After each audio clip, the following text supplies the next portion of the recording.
ثم ختم الإمام النووي رحمه الله تعالى هذا الباب من كتاب رياض الصالحين باب التوبة بحديث أبي هريرة رضي الله عنه أن رسول الله صلى الله عليه وسلم قال: يضحك الله سبحانه وتعالى إلى رجلين يقتل أحدهما الآخر يدخلان الجنة، يقاتل هذا في سبيل الله فيقتل، ثم يتوب الله على القاتل فيسلم فيستشهد. متفق عليه. وهذا الحديث العظيم فيه فضل الإسلام، وأن الإسلام يهدم ما كان قبله، وفضل التوبة، وأن التوبة تهدم ما كان قبلها.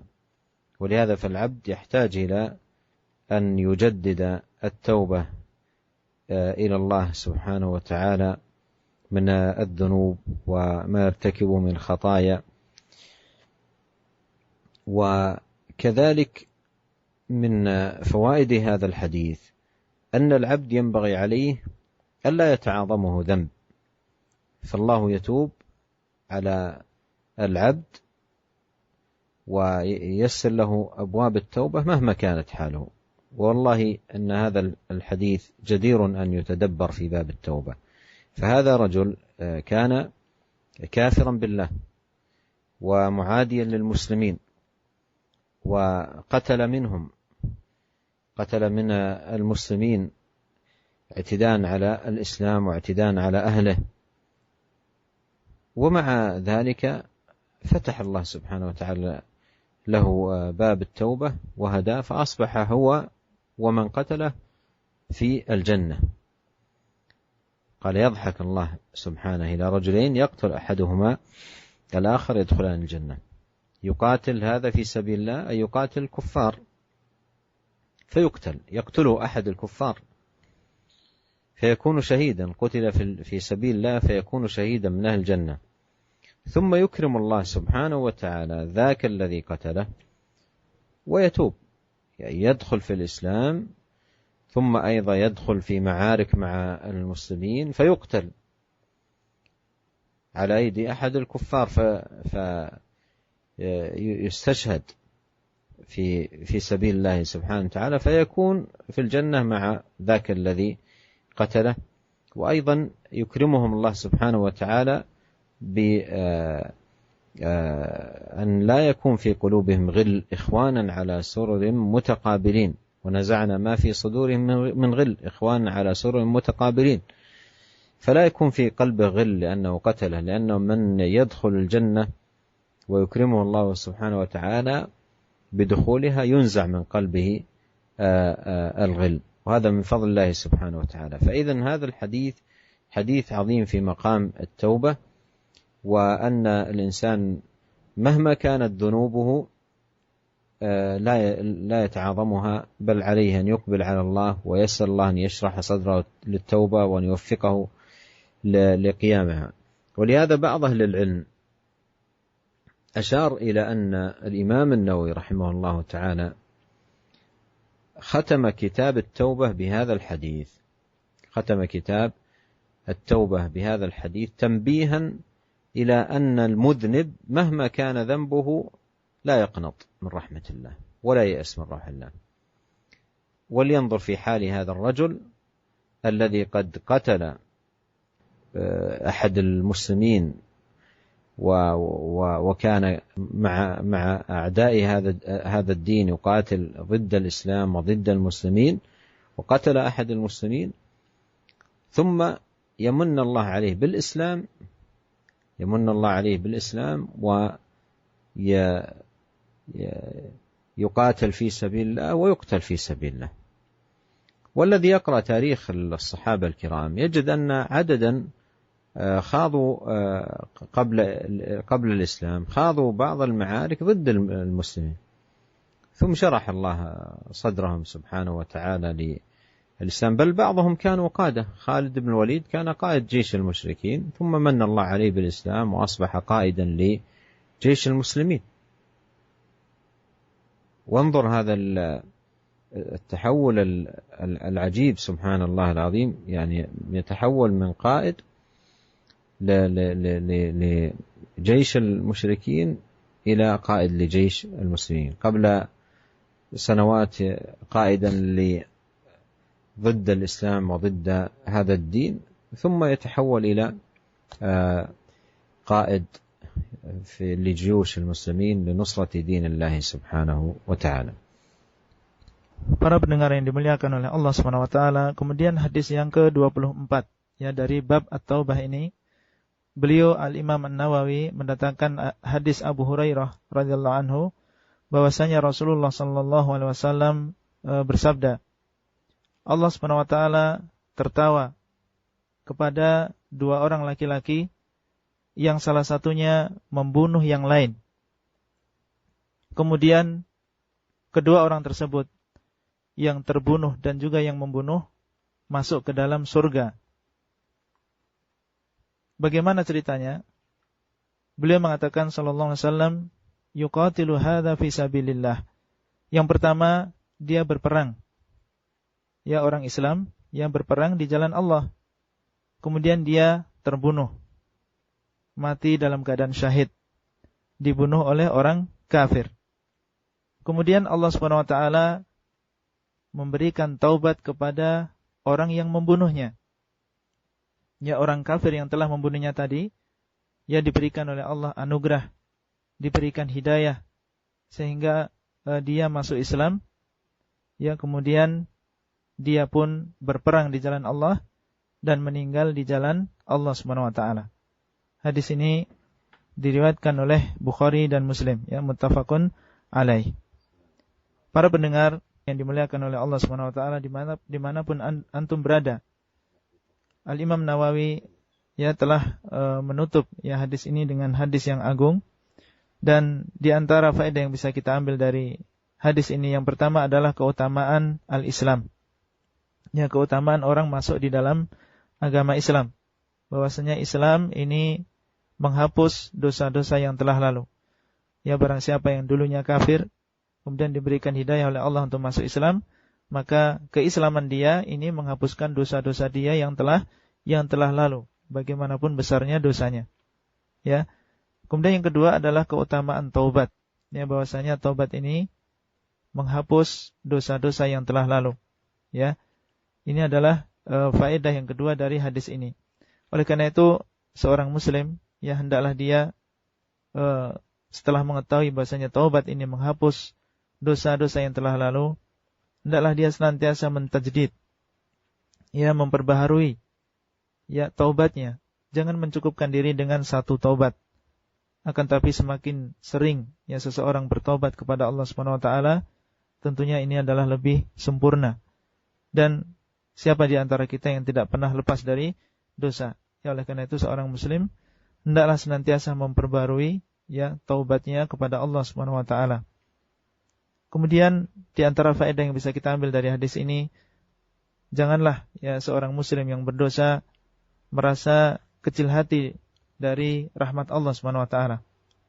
Ya, jangan sampai karena dia merasa bahwasanya dosa yang dia lakukan adalah dosa yang besar. Ya, tidak ada sebuah dosa kecuali pernah dia lakukan. Kemudian dia merasa kecil hati dan putus asa dari rahmat Allah. Jangan. Hendaknya seorang muslim senantiasa memiliki rasa harap, ya, rasa asa, ya, rasa harap yang sangat kepada Allah Subhanahu wa taala, dan Allah Subhanahu wa taala akan mengampuni ya dosa seseorang bagaimanapun besarnya dosa yang dia lakukan.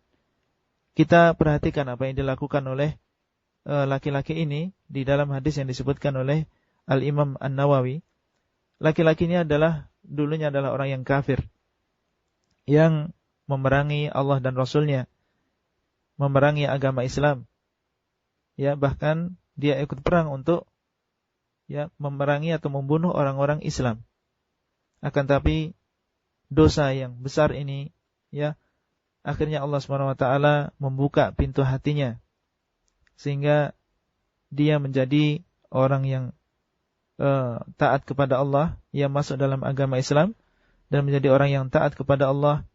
Ya, kemudian dia diberikan, ya Allah berikan kesempatan kepadanya untuk berperang bersama kaum muslimin, sehingga Allah SWT memberikan anugerah dan karunia kepadanya untuk mati syahid dan masuk ke dalam surga bersama orang yang dulu pernah dia bunuh. Jadi hadis ini sekali lagi adalah hadis yang azim, ya, yang sangat agung dalam permasalahan taubat ini.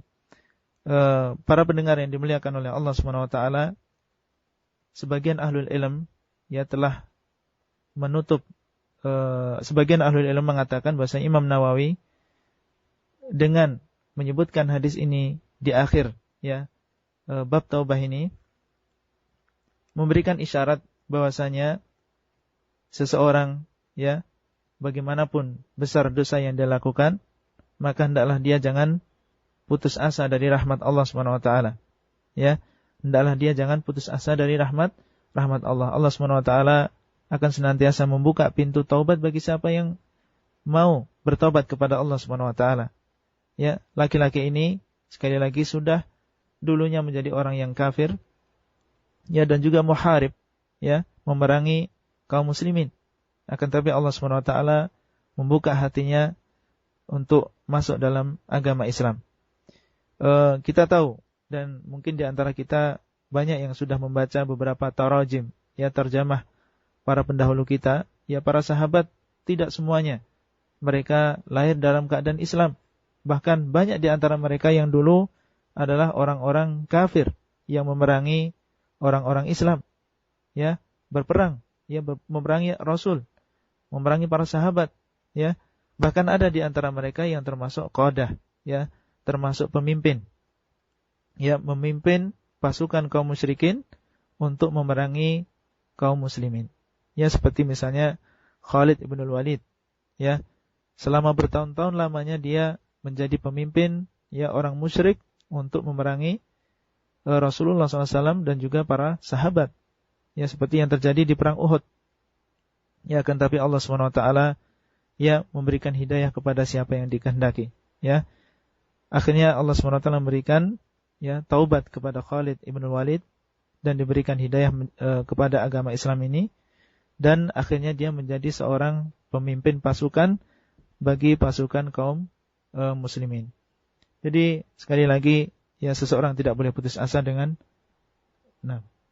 من القصص العجيبة في هذا الباب قصة كرز بن جابر الفهري، وذلك في بداية الإسلام، لما كان النبي صلى الله عليه وسلم في المدينة أغار كرز على الإبل والغنم التي للمسلمين واستاق منها شيئا،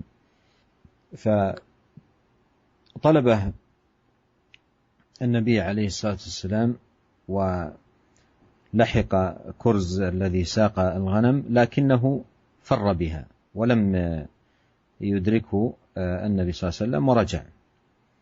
فلنتأمل هذا الرجل كرز بن جابر الفهري أغار على سرح المسلمين واقتاد الإبل والغنم التي لهم ولحقه النبي صلى الله عليه وسلم والمسلمين لكن لم يدركه، فر بها، فرجع النبي عليه الصلاة والسلام. هذا الرجل من الله عليه بالإسلام، من الله عليه بالإسلام.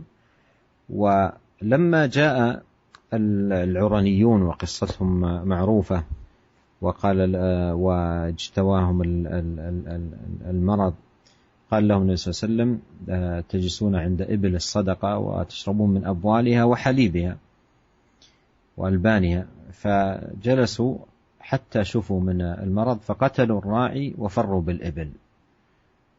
فلما بعث النبي صلى الله عليه وسلم خيلا من المسلمين لقتالهم أمر عليهم كرز بن جابر، أمر عليهم كرز بن جابر. كرز بن جابر هذا سبق أن كان اقتاد الأغنام المسلمين وفر بها وما أدركها وأسلم، ثم أصبح قائد يرسله النبي صلى الله عليه وسلم فأدركهم وأرجع الأغنام وأرجع الإبل التي أخذها العرنيون، وقتل في سبيل الله يوم فتح مكة.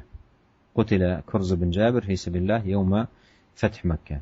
فمثل هذه القصص تفيد أن الإنسان قد يكون مثلا معادي للإسلام، أو قد يكون صاحب جرائم كبار أو صاحب معاصي وذنوب عظيمة، ويشرح الله صدره للإسلام، وتكون قوته التي في الجاهلية قوة عظيمة في نصر دينه إذا وفقه الله للمنهج الصحيح والطريق المستقيم. فعلى العبد أن يقبل على الله مهما كان ذنبه ومهما كان جرمه، عليه أن يقبل على الله وأن يتوب، لو كان كافرا، لو كان قاتلا، لو كان زانيا، لو كان سارقا، أيا كانت جريمته، عليه أن يتوب إلى الله ويصدق مع الله في التوبة، والله جل وعلا ييسر له من أبواب الخير وأبواب التوفيق وأبواب الفلاح والسعادة في الدنيا والآخرة ما لا يحتسبه. وكثير من الناس إذا فكر أن يتوب أو أراد أن يتوب أتاه الشيطان وأخذ يعظم عليه ذنبه ويقول له أنت مثلك لا تقبل توبته، وأنت جرائمك كثيرة، وأنت فيحول بينه وبين التوبة. فعلى الإنسان أن لا يلتفت إلى مثل ذلك، وعليه أن يعلم أن الله تواب، وأنه يقبل التوبة من عباده مهما عظم الذنب ومهما كبر الجرم. ونختم هذا الحديث والكلام عن التوبة بقول ربنا سبحانه وتعالى في سورة الزمر: قل يا عبادي الذين أسرفوا على أنفسهم لا تقنطوا من رحمة الله إن الله يغفر الذنوب جميعا. نسأل الله أن يغفر لنا أجمعين وأن يتوب علينا إنه هو التواب الرحيم. Kemudian para pendengar yang dimuliakan oleh Allah SWT, di sana ada sebuah kisah yang menakjubkan, yaitu kisah Qarz bin Jabir Al-Fihri, di mana dia dulu adalah orang yang kafir, ya, orang yang kafir kepada Allah dan Rasulnya. Dan kisah ini terjadi di bidayatul Islam, ya, di awal Islam. Dan di antara yang dia lakukan adalah dia pernah merampok ladang, yaitu gembala yang dimiliki oleh orang Islam, yang di dalamnya ada onta-onta dan juga kambing-kambing yang milik kaum muslimin. Kemudian Nabi dan para sahabat berusaha untuk mencari Qarz ini. Akan tapi Qarz, ya, dia melarikan diri, dan Nabi SAW dan juga para sahabat tidak sampai mengejar dia. Akhirnya Nabi SAW kembali dan juga para sahabat. Kemudian Allah SWT menghendaki untuk memberikan hidayah kepada Qarz, dan beliau diberikan kemudahan hatinya untuk masuk di dalam agama Islam. Diberikan anugerah oleh Allah SWT untuk memeluk agama Islam. Kemudian para pendengar yang dimuliakan oleh Allah SWT, apa yang terjadi setelah itu? Ketika datang orang-orang Uraniyun yang kisahnya cukup terkenal, di mana mereka datang dalam keadaan sakit, ya, kepada Rasulullah sallallahu alaihi wasallam, ya, dan meminta obat, ya, dari Rasulullah sallallahu alaihi wasallam. Kemudian oleh Rasulullah SAW diperintahkan mereka untuk datang ke sebuah ladang ternak onta, dan mereka dipersilakan untuk meminum baulnya, yaitu air kencing onta dan juga air susu. Ya, akhirnya mereka duduk sementara di sana, dan akhirnya Allah SWT memberikan kesembuhan. Nah, orang-orang Uraniyun ini, mereka setelah mendapatkan kesembuhan, mereka kufur nikmah, sehingga mereka justru malah membunuh, ya, penggembala yang ada di situ, dan membawa lari seluruh hewan ternak yang ada di situ. Nah, Rasulullah SAW, ya, ketika terjadi kejadian ini, memerintah Qarz, ya, untuk menjadi pemimpin pasukan yang mengejar orang-orang Uraniyun. Ya, Qarz ini dulu adalah orang yang kafir, ya. Kemudian pada kesempatan ini Allah Subhanahu wa taala, Rasulullah SAW menyuruh dia, ya, setelah dia masuk Islam, untuk menjadi pemimpin pasukan, ya, untuk mengejar orang-orang Uraniyun. Akhirnya berhasil, ya, dengan izin Allah dia mengejar orang-orang Uraniyun dan membawa kembali, ya, kambing-kambing dan juga onta-onta yang dimiliki oleh kaum muslimin. Kemudian dia diberikan oleh Allah SWT anugerah untuk mati syahid, ya, meninggal ketika Fathu Mekkah, yaitu dibukanya Mekkah. Para pendengar yang dimuliakan oleh Allah Subhanahu wa taala, ya kisah ini adalah kisah yang bermanfaat ya bagi kaum muslimin.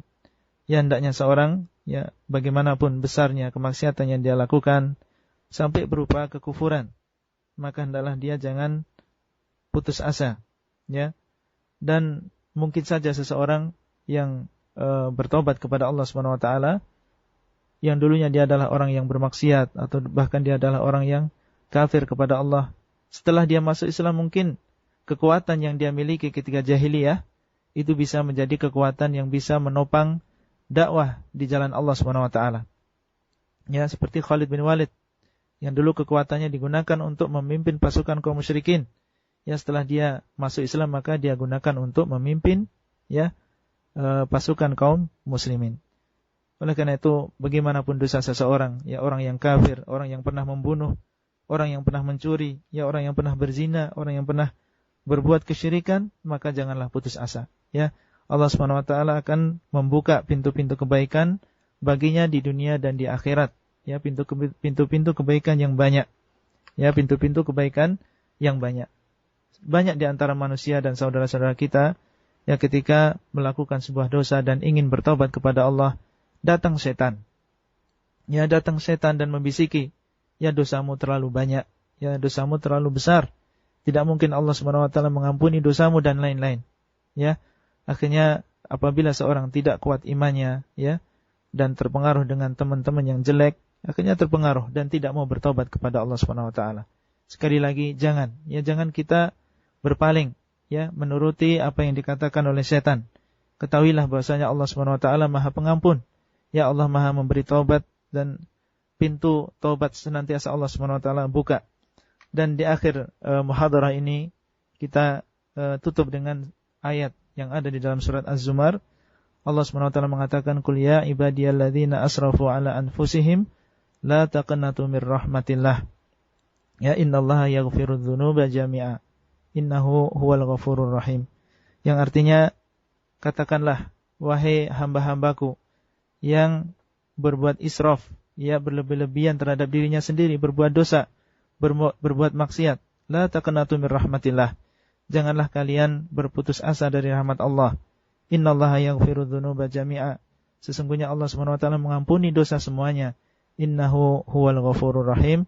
Sesungguhnya Dia Maha mengampuni dan juga Maha menyayangi.